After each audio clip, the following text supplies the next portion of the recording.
the man talking.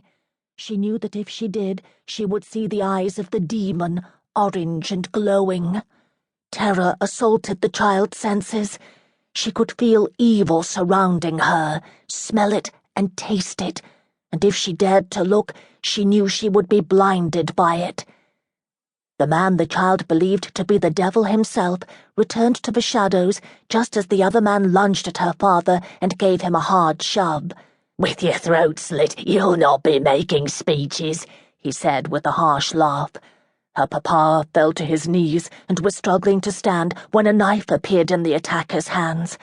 An ugly, mean laugh permeated the foyer, echoing around the walls like 100 sightless ghosts screeching at one another. The man flipped the knife from one hand to the other and then back again as he slowly circled her father. "Papa, I will help you," the girl whimpered as she reached for the pistol. It was heavy and as cold as if it had been lifted from the snow, and she heard a clicking sound when one of her chubby fingers slid through the circle underneath. Her arms were outstretched and stiff, and her hands trembled with fear when she pointed the weapon in the general vicinity of the two men struggling. She slowly started to walk toward her father to give the weapon to him, but stopped abruptly when she saw the stranger plunge the long, curved knife into her papa's shoulder. The child screamed in agony. "Papa, I will help you, Papa." The little girl's sob, full of terror and despair, penetrated the harsh grunts of the two combatants. The stranger lurking in the shadows rushed forward to join the tableau. The struggle ceased, and all three men stared in stunned disbelief at the little 4-year-old pointing the gun at them. "No!" the devil screeched.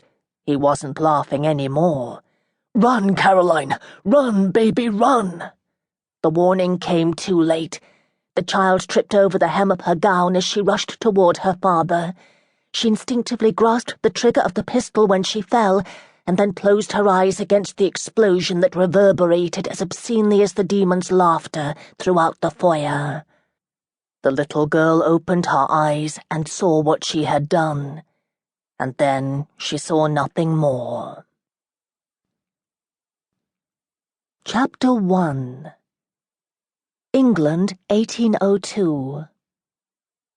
Gunshots shattered the silence, disrupting the peaceful ride through the English countryside. Caroline Mary Richmond, her cousin Charity, and their black companion Benjamin all heard the noise at the same instant. Charity thought the sound was thunder and looked out the window. She frowned in confusion, as the sky above was as clear and blue as the finest of fall's days. There wasn't a single angry cloud in sight. She was about to comment on that fact when her cousin grabbed hold of her shoulders and pushed her to the floor of the hired carriage. Caroline saw to her cousin's protection and then pulled a silver-pearled pistol from her drawstring purse. She braced herself on top of Charity when the vehicle came to an abrupt halt along the curve of the roadway. "Caroline, whatever are you doing?" The muffled demand came from the floor. "Gunshots," Caroline answered. Benjamin, seated across from his mistress, readied his own weapon and cautiously peered out his open window. "Foul play ahead," yelled the coachman with a thick Irish brogue. "Best wait it out here," he advised as he hastily climbed down from his perch and raced past Ben's view. "Do you see anything?" Caroline asked. "Only the groom hiding in the bushes," the black man replied with obvious disgust in his voice. "I can't see anything," Charity remarked in a disgruntled voice. "Caroline, please remove your feet. I'm going to have shoe prints all over the back of my dress." She struggled to sit up and finally made it to her knees. Her bonnet was around her neck, tangled in an abundance of blonde curls and pink and yellow ribbons. Wire-rimmed spectacles were perched at an odd angle on her petite nose, and she squinted with concentration while she tried to right her appearance.